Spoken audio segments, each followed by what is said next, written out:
Okay, judging by what I saw, I picked the 6 most difficult questions based on student responses. So the first problem that people struggled with was question number 2. So a trig function has an amplitude of 4 and a minimum value 5. What is its maximum function? Now hint, the vertical shift. So for number 2, I wrote down, okay, if the amplitude is 4 under normal conditions, the range would have been -4 less than or equal y less than or equal 4, right? But then it says it had a minimum value of 5. So I had to figure out, what did I do to -4 to bump it up to 5? I must have added 9. So there was a vertical shift of 9. So hence, if you are consistent, if you're applying a vertical shift to the entire function, the maximum value has to increase from 4 to 4 plus 9, 13. Okay? Then the next question we had some issues with was question number 4. So let me pull that up. So what is the equation of the graph? So this was a tough one because I'm not sure if you noticed, it was inverted. See how instead of having, you could see that it started below. So there must have been a reflection along the x-axis. So you definitely need a negative sign. So what I did with number 4, I saw what the maximum value was -1 and the minimum value is -5. So I tried to figure out where the x-axis, how far it got pushed down. So it looks like the x-axis got pushed down to y equals -3. So I started with, okay, the picture that I had a minimum value -5 and a maximum -1. So the picture had the range -5, less than or equal y, less than or equal -1. So since I knew the x-axis got pushed down 3, I added 3. So the original function must have had an amplitude of 2. So y equals, I put a negative sign because if you notice it was inverted. So they had the reflection along the x-axis, negative cosine x minus 3. And the same thing happened for question number 5. So let me see if I could pull up the picture for number 5. So there was number 4. So see how it started below? It went, usually typically the cosine graph starts, its amplitude goes down, not rises. So that's how I can tell there was a negative sign in front. Question number 5, same idea there. I'm not sure I can click on the picture. That make it a little bit bigger. Doesn't look like it. A little bit there. Okay, so same idea over here. The correct answer should have been -3 cosine x minus 4. So again, I look for the minimum value and the maximum value. And for question number 5, I saw that the maximum value again was -1, min was -7. So I tried to figure out where the x-axis, where did it get pushed down to? It was down to -3. So again, I took the range of the picture and I added 4, so I got the original range of -3, less than or equal y, less than or equal 3. Therefore, and I need the negative sign in front because again, the cosine typically starts, the amplitude goes down, not reverse. So that's why I needed the negative sign. Question 9. Let's see if I can get to that. Oh, yeah. What transformation is not visible in the following equation? It was a vertical shift.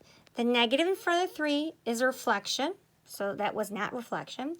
The 3 is an example of dilation, and the plus pi over 2 is a horizontal shift to the left. So that should have been just vertical shift there. Question number 10. Which is an equation of the cosine function with an amplitude of 2, period of pi, and a phase shift of pi? Okay, this first one was ruled out because there's a phase shift of pi over 4, not pi. This one here is ruled out. I'll come to that because I like the horizontal shift of pi. I like the amplitude of 2. But this came up earlier in the homeworks last week or the week before. How do you find a period with a fraction? We'll come back to that one. This clearly isn't it because it had a horizontal shift at 90 degrees, pi over 2. So let's come back to this one over here. When you have a frequency of x over 2, hence the b value is 1/2. When you calculate the period would be 2 pi divided by 1/2, right?